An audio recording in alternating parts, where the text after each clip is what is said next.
Declassified CIA documents have revealed Project Aquiline, a covert Cold War-era program initiated in the 1960s to develop a nuclear-powered bird-like drone for espionage purposes.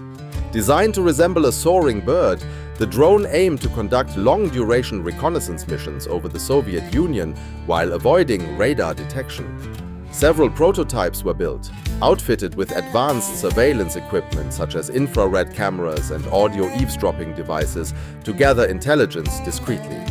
The project notably investigated the use of a nuclear power source, which could have enabled the drone to operate continuously for up to 120 days without refueling.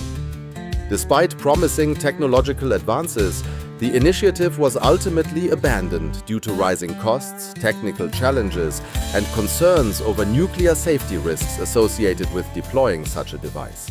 The declassified files provide new insight into the lengths intelligence agencies pursued during the Cold War to maintain strategic advantage.